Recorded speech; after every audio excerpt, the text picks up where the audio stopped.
Hello and welcome to Rogue Reviews number 2, Carcassonne.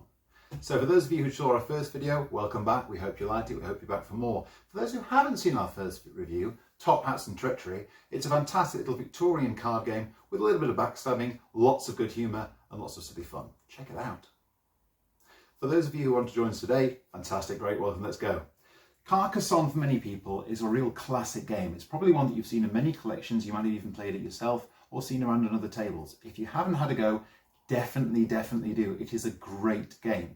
One of those real classics that kind of help define a genre, really. These are, for many people, the very first time they will ever see this most wonderful things, the meeple, or miniature people. So basically this is representation of your people or your characters in the game, as it were. So the idea of Carcassonne is that you control a feudal kingdom. It's definitely in the Middle Ages, maybe Europe, maybe America, maybe England, who knows? But the point is that you are placing your people out, whether they are knights or robbers or farmers, to try to control the kingdom and score you points. Different ways this can happen is by basically placing on these different tiles, these terrain tiles that you will draw at random each turn and add them to the greater mix. So the game keeps changing. This isn't a board that you play on. This is a game where you create the board as you actually play. So for that reason, it's a little bit unique.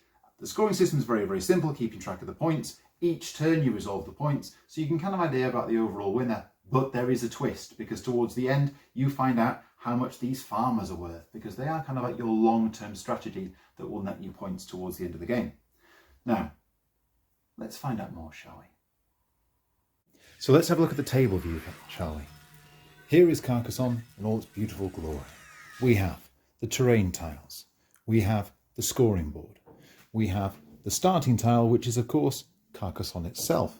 Beautiful city in France. And we have what for some people will be the very first sight ever of meeples.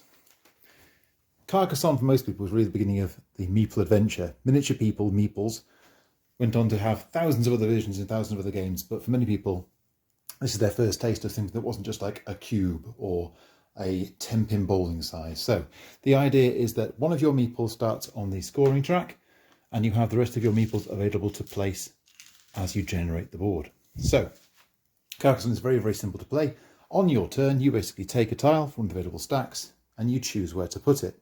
There are different types of tiles. For example, there are road tiles, crossroads or junction tiles, monasteries or priories, cities, and special advanced or reinforced cities that score you bonus points. The idea is that you add your tile to the existing map, and then on your turn you can choose whether or not to put a piece down or not. For example, if I have a road tile, I can add it to the road tiles here, and I can place on one of my meeples. Now, there are different ways you can put your meeples on. You can put it as a robber, who basically stays on the road and will basically score the number of points available for a completed road. For example, if this piece was placed there, that road would now be finished, so this person would score 1, 2, 3, 4, 5 points and come back to your hand.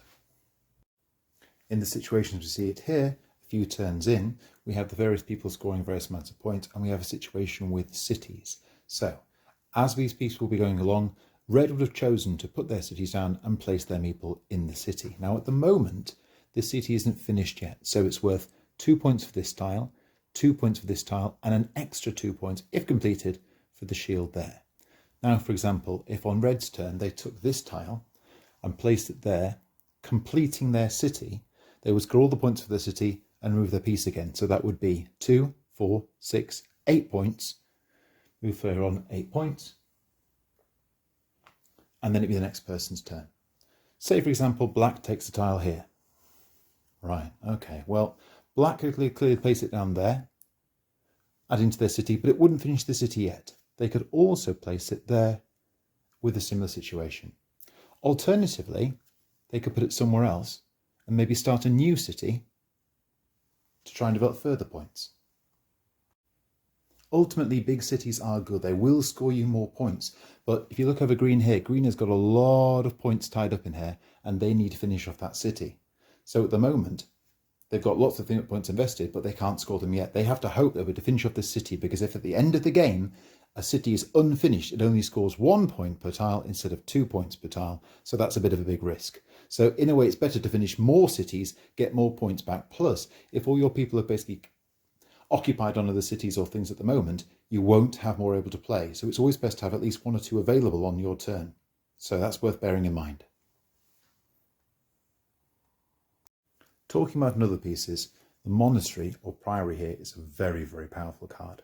So for example, if blue had placed this tile down and placed their meeple on there, they would actually be scoring points for each of the covered tiles surrounding this place, up to a maximum of 9 points. So say for example, on their turn they placed this down there, they would now have 8 points available, but they can only score all the points once that final tile is completed. For example, if they had another one to put in there, they couldn't play that there because the road can't go into nowhere. They can't play a city here because the road can't go into nowhere. So it's actually very hard to finish the monastery. If you can finish it, however, it's absolutely fantastic, because then not only do you score 9 points all at once, but you get your meeple back and you can carry on playing. So monasteries and priories, excellent choice to play. A big rule really, which is very, very easy to remember, is that you obviously can't have 2 tiles adjacent to each other that don't make sense. For example, a city can't instantly become grass, or for example, a road can't instantly become a city. Most of the time this won't be a problem because there's enough options out there that you'll always usually be able to find some place to play and put your meeples on to keep scoring points. You do get situations sometimes where you end up making a loop with the roads or make cities that run into one another, but overall this can be negotiated fairly well with the help of a very good rulebook. Now, if you know anything about Carcassonne, you'll know that there are lots and lots and lots of expansion packs. So, in this pack, I've got the very, very simple one, which is the river expansion. So you basically start off by generating tiles featuring a river, which can produce some interesting terrain features, enclosures, roads and things to basically sort yourself out. So you'd start off by placing these, and then once all those played, you'd play the Carcassonne tile and play with carrion as normal. It's just a little bit of extra something as you go along, but there are many, many, many different expansion packs depending on how complex you like your game.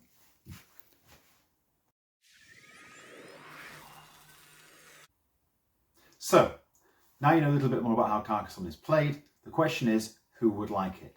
Well, I'm really struggling not to say everybody. Very, very, very many people like the type of game, whether they like worker placement, whether they like hand management, whether they like turn swords. It would be good for lots of different people. Perhaps if you're a very, very dyed-in-the-wool RPG player, prefers lots and lots of story-driven gaming, maybe this isn't for you. However, this game is really, really approachable. Whether you are a complete beginner, a bit of an experienced gamer, someone who's quite new to the hobby, or someone who's been playing it for a good long while, there is lots in Carcassonne to enjoy. In terms of the very simplistic style, it's basically take one, place one, score what you put down. So in that side, it is very, very, very family friendly. So this would be very, very comfortable to have in basically a family game night, again for new beginners, that kind of thing, or maybe teaching with younger children. So really popular game. If you are an older and experienced gamer, however, there is still lots in Carcassonne for you. Trying to get the best combinations to develop your strategy. For example, do you want to build lots of little small little cities and score the points straight away? Do you want to try and create an empire of roads and resources kind of thing? Or do you want to build the mega city, the city that's going to be worth 26 points if you eventually manage to score it before the end of the game? Now, with the expansion packs, a lot of these rules are slightly twisted and changed. For example, certain things score more, certain things score less. There's extra pieces to put on, extra territory tiles, and they have multiple stacking effects. So, this game is really as deep as you want it to be. This game is very, very wide-ranging. You can play this with lots of different people. You can have even somehow a mega enormous games that basically stretch over entire tables. But in terms of a simple home game, Carcassonne will very, very, very much prove its worth on your shelf. It can be picked up for not very much money and is really a bargain in terms of how much game you'll get out of it. If you want to, you can investigate the expansion packs, but this game plays perfectly fine by itself. And we find ourselves reaching for it again and again and again. I know certainly my wife, who doesn't prefer very story-driven games, likes this purely because of the strategy. My children basically like it for equal reasons because it scores lots of points, they can good strategy, plus the pieces look great and fantastic, and it's fun to play with meeples. So, in terms of wider family appeal, this is definitely a hit. So, this also fulfills the role quite well of a normal game of this will not take your entire evening. So, if you wanted to have a nice gaming session, for example, several hours, you could either be an earlier game in the evening for this one, leading on to a more complicated one later on, or it could be one of a number of sort of mid-length games. An average game will probably take you about half an hour to an hour, so it's not too long. However, it's more than easy to basically just have a quick game should you prefer it. So, Carcassonne, is it worth buying? Definitely yes. Is it worth playing if you can see it? Definitely yes, just to see if it's your kind of game. So, thank you for this very joining review. If, as ever, you want to contact us, you can find us at rogueartistcreations.com. On Facebook, please join us at Rogue Artist Creations. On Twitter, we are at Rogue A Creations. Or if you want to contact me, I'm gmfirst at rogueartistcreations.com. So, what will our next video be? Let's find out together.